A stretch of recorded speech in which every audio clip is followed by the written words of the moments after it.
మహోన్నతుడును రక్షకుడైన యేసుక్రీస్తు అత్యున్నతమైన నామంలో శుభములు తెలియజేస్తూ ప్రేమతో నేటి అధ్యయనానికి స్వాగతం పలుకుచున్నాం.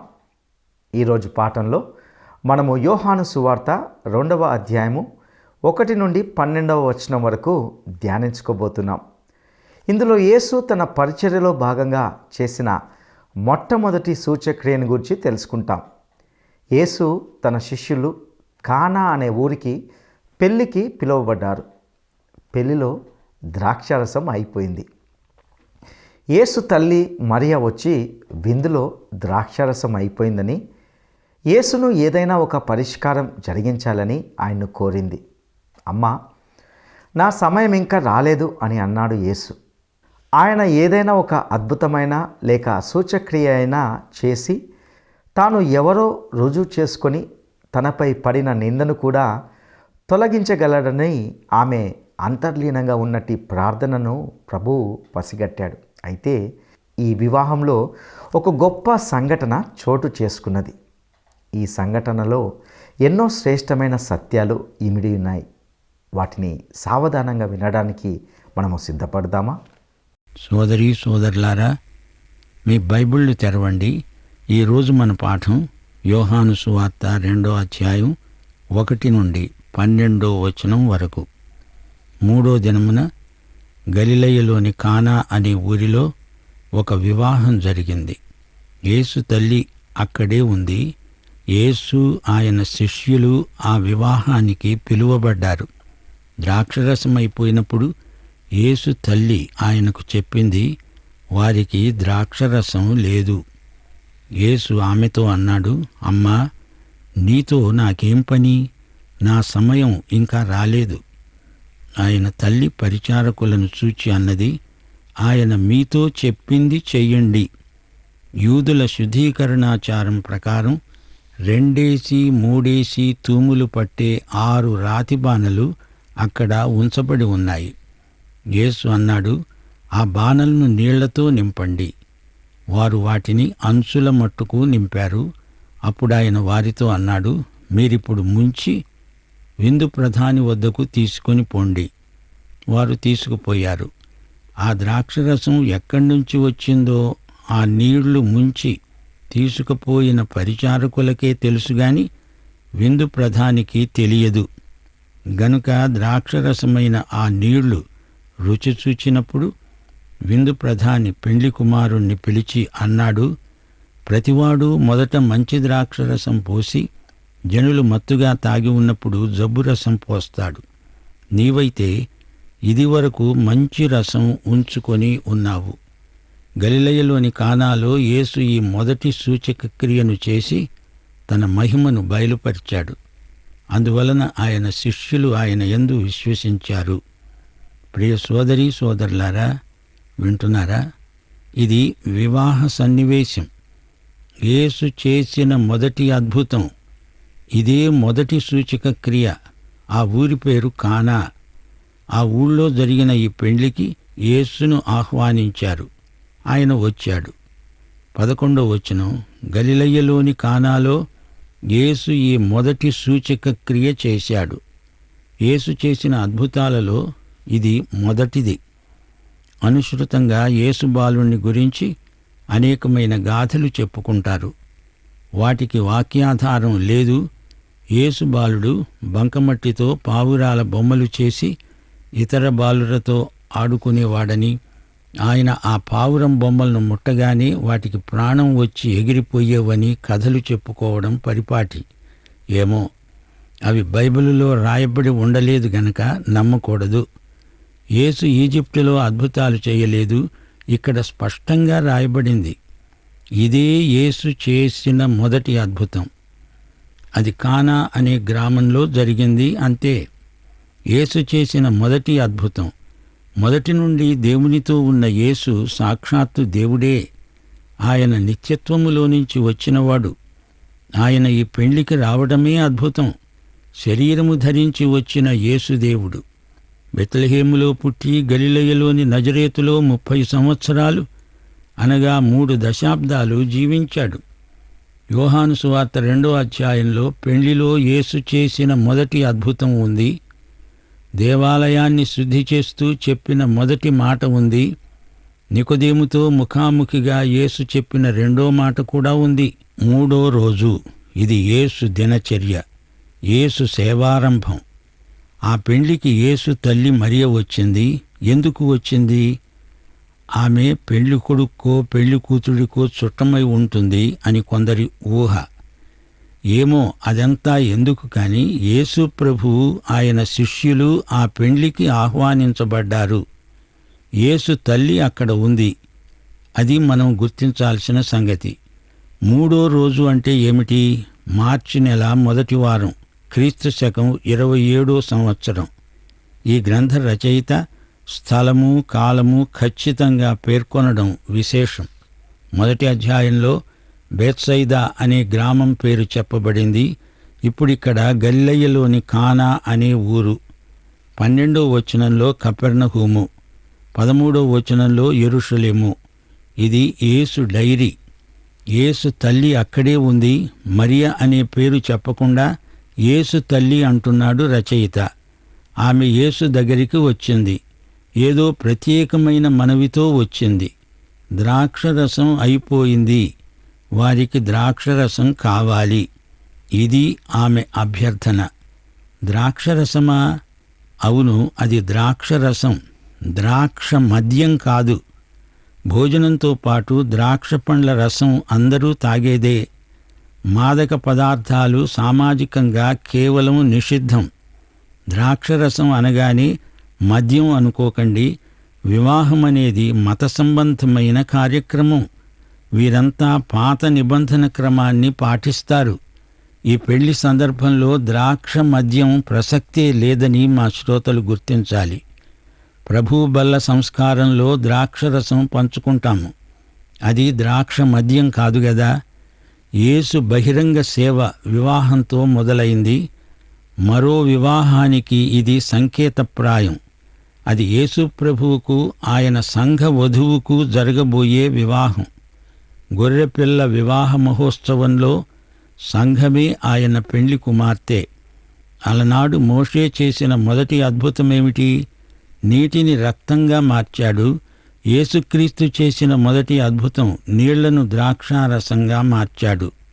మోషే ద్వారా ధర్మశాస్త్రం వచ్చింది. కృపాసత్యములు యేసుక్రీస్తు ద్వారా వచ్చాయి. ఎంత గొప్ప వ్యత్యాసం! వారికి ద్రాక్షరసం లేదు. వారికి ద్రాక్షరసం కావాలి అని మరియా యేసునడిగింది. పెళ్ళికొడుకు పెళ్ళికూతురు ఇద్దరూ మధ్యతరగతి బీద కుటుంబం నుండి వచ్చినవారు. విందులో అతిథులకు తృప్తిగా ఆహార పానీయాలు సరఫరా చేయలేకపోయారు. అందరూ వెళ్ళిపోవలసిందే. మరియా ఏమనుకుందో ఏమో, ఎలాగూ జనమంతా వెళ్ళిపోతున్నారు. యేసు వారికేమన్నా చెబుతావా, ప్రబోధం చేస్తావా అని అడిగినట్లే ధ్వనిస్తోంది.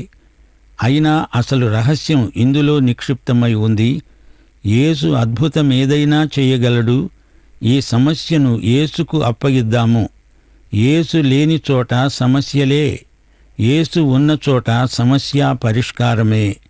మరియ మనసులో ఈ సందర్భంలో ఎన్నెన్నో గత స్మృతులు మెదిలి ఉండవచ్చు. లూకాసు వార్త 1వ అధ్యాయం 34వ వచనం, గబ్రియేలు వచ్చి నీవు మెస్సీయాను కంటావు అని చెప్పినప్పుడు ఆమె, నేను పురుషుని ఎరుగని దానను, ఇది ఎలా సాధ్యం అని అడిగింది. పరిశుద్ధాత్మ వల్ల నీవు గర్భవతివి అవుతావు అన్నాడు దూత.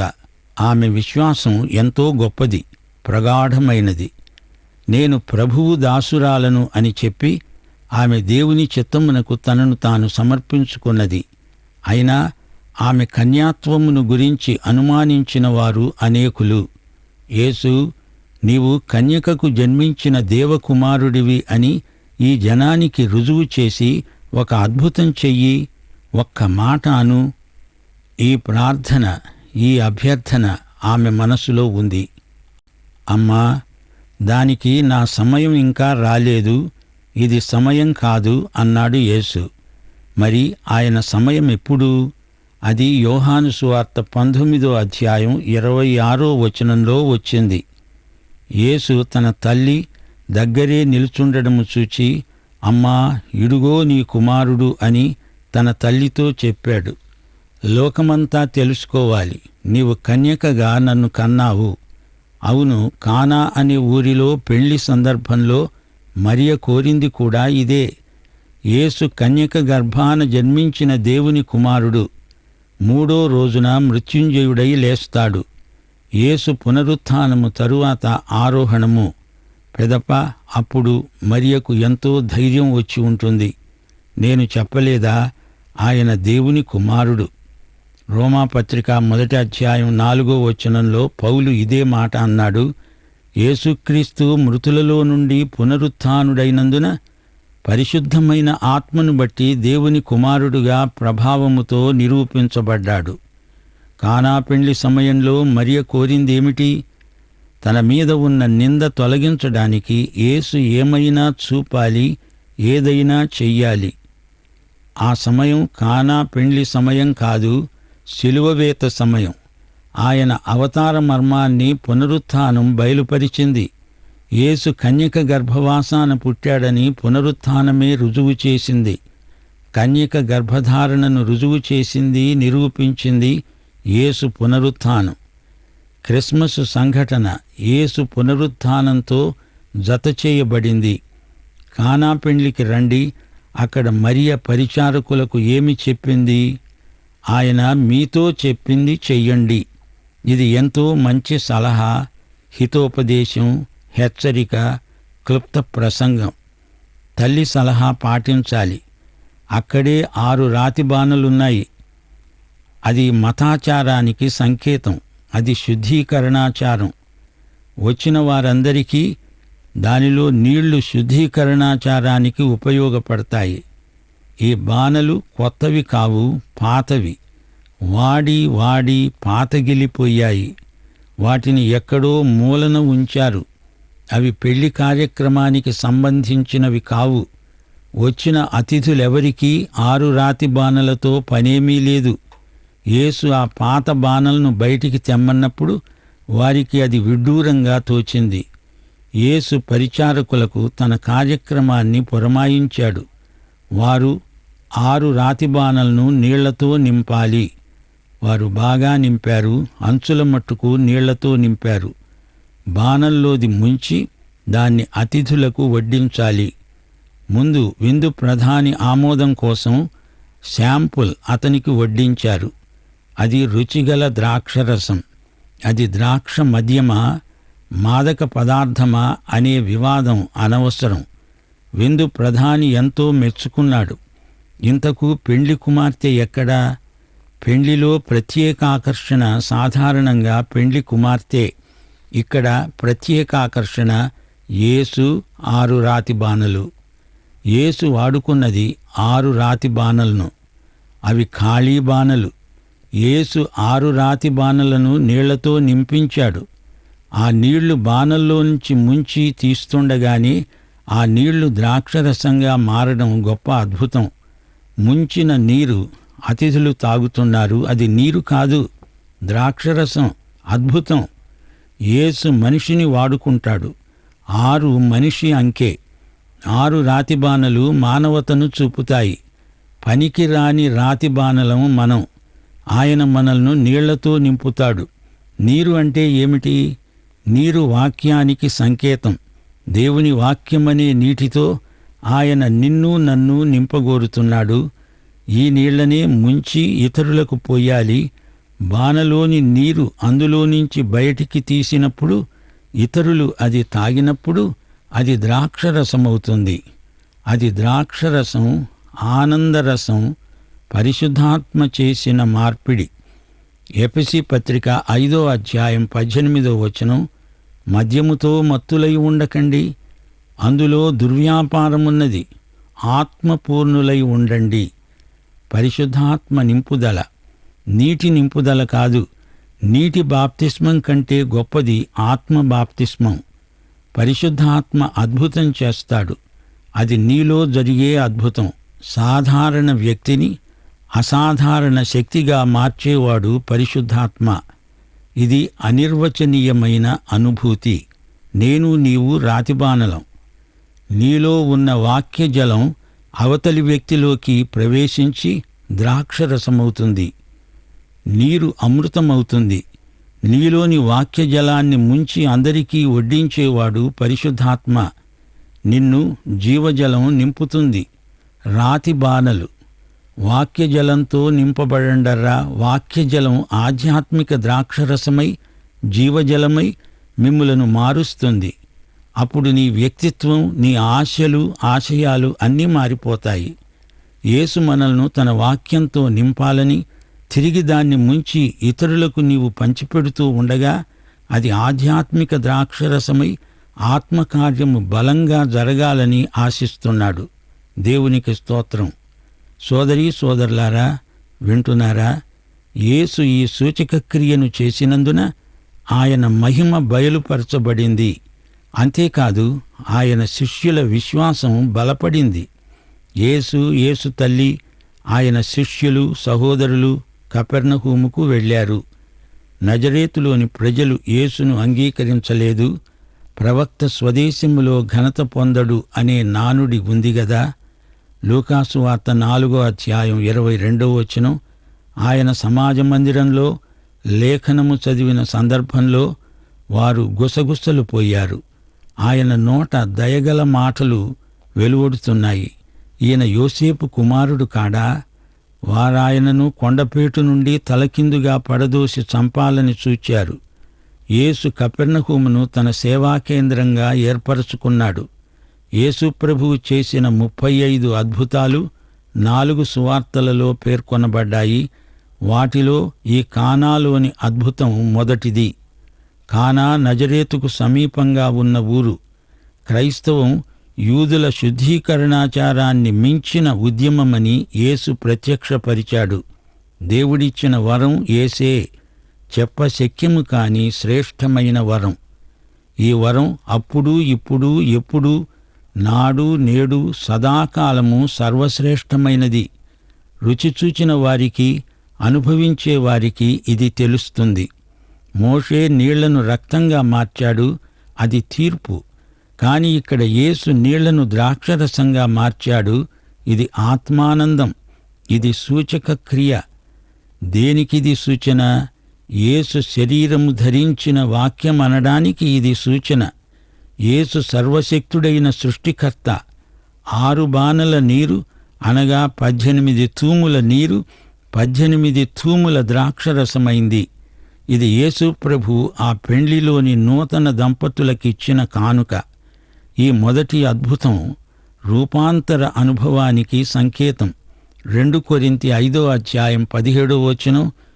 ఎవడైనా క్రీస్తునందున్న ఎడల అతడు నూతన సృష్టి, పాతది గతించి అంతా కొత్తదయింది. యేసు శక్తి ఎంతో గొప్పది. ఆయన మరణ పునరుత్థానాలలో వారు ఈ శక్తిని చూడబోతారు. సోదరీ సోదరులారా, దేవుని బిడ్డలారా, యోహాను సువార్త 2వ అధ్యాయం 5వ వచనంలోని సందేశాన్ని మరచిపోకండి. యేసు మీతో చెప్పింది చెయ్యండి. యేసును మీరు ప్రేమిస్తున్నారా? విధేయులు కండి. సోదరుడా, నీవు యేసు శిష్యుడివా? సోదరి, నీవు యేసు శిష్యురాలవా? అయితే ఆయన మాట విను. విధేయతాపూర్వకంగా ఆయనను వెంబడించు. లేఖన సత్యాలను గ్రహించాలంటే యేసు చెప్పినట్లు చేసే వ్యక్తివై ఉండాలి. విధేయులైన వారికే పరిశుద్ధాత్మ నడుపుదల ఉంటుంది. రా, యేసు నిన్నే పిలుస్తున్నాడు. ప్రార్థన చేసుకుందాం. పరిశుద్ధ దేవా, ప్రభువా, నీకు మా హృదయపూర్వకమైన కృతజ్ఞతాస్తుతులు సమర్పిస్తున్నాము. నీవు మమ్ములను ఉద్దేశించి చెప్పిన ప్రతి మాట మా ఆత్మలకు ఎంతో విలువైనది. నీవు రమ్మని పిలుస్తున్నావు. నీవు చెప్పినట్లు చేయమని ఈ రోజున ఈ పాఠంలో నీ ఆత్మ ద్వారా మాకు ప్రబోధం చేశావు. ప్రభువు, నీవు చెప్పినట్లే నీ వద్దకు వస్తాము, వచ్చి నిన్ను అంగీకరిస్తాము. ఆ తరువాత నీవు చెయ్యమన్నదల్లా చేస్తాము. నీవు ఎక్కడికి వెళ్ళమంటే అక్కడికి వెళ్తాము. ఏమి చెప్పమంటే అది చెప్తాము. మా ప్రాణములు సైతము మాకు ప్రియమైనవి కావు, నీవే మాకు ముఖ్యం. అట్టి కృప మా శ్రోతలందరికీ వ్యక్తిగతంగాను కుటుంబాలుగాను అనుగ్రహించి మహిమ పొందుమని, మాకు ఏది అవసరమో దానిని మీ వాక్యము ద్వారా దయచేస్తున్నందుకు మీకు వందనములు, కృతజ్ఞతాస్తుతులు సమర్పిస్తూ యేసుక్రీస్తు వారి పరిశుద్ధ నామమున ప్రార్థన చేస్తున్నాము తండ్రి. ఆమేన్. ప్రియులారా, ఇంతవరకు మనము కానాలో ప్రభువు చేసిన మొదటి అద్భుత కార్యాన్ని గురించి విన్నాం. కానా వివాహంలో ద్రాక్షారసము అయిపోయింది. సమస్యను యేసు తల్లి యేసు యొద్దకు తీసుకొని వెళ్ళింది. ఆయన మీతో చెప్పునది చేయండని పరిచారకులకు చెప్పింది. ఎవరికి అక్కర్లేనివి, పాతగిలినవి, ఆ పెళ్లిలో దేనికి పనికిరానివి ఒక 6 రాతి బాణలు అక్కడుండగా వాటిని తీసి నీళ్లతో నింపండని యేసు వారికి ఆజ్ఞాపించాడు. నింపడం పూర్తయ్యాక ఆ నీటిని అందరికీ పోయండని ఆయన చెప్పాడు. అది ద్రాక్షరసంగా మారింది. ఇది ఎంతో అద్భుతం. 6 రాతి బాణలు అంటే మనమే. 6 అనే అంకె మానవతను సూచిస్తుంది. పరిశుద్ధాత్మ వాక్య జలముతో మనలను నింపినప్పుడు అది సర్వ ప్రజలకు అందించబడుతుంది. శిలువ మరణం వద్దనే ఆయన దైవ కుమారుడని రుజువైంది. శిలువ మరణం తర్వాత పునరుత్థానం యేసు దేవుని కుమారుడని సంపూర్ణంగా రుజువవుతుంది. మనము వాక్య జలంతో నింపబడినప్పుడు పరిశుద్ధాత్మ మనలోని జీవజలాన్ని అందరికీ అందిస్తాడు. ప్రియ సహోదరా, సహోదరి, ఎవడైనా క్రీస్తునందున ఎడల వాడు నూతన సృష్టిగా మారతాడు. ఆయన వాక్యం అనే నీటితో నింపబడినప్పుడు ప్రతి ఒక్కరూ నూతనత్వాన్ని సంతరించుకుంటారు. వారి జీవితాలు రుచిగా, మధురంగా మారతాయి. ఇట్టి ఆశీర్వాదకరమైన జీవితాన్ని నీ స్వంతం చేసుకున్నావా? అట్టి కృపను దేవుడు మీకు దయచేయనుగాక. దైవాశీస్సులు.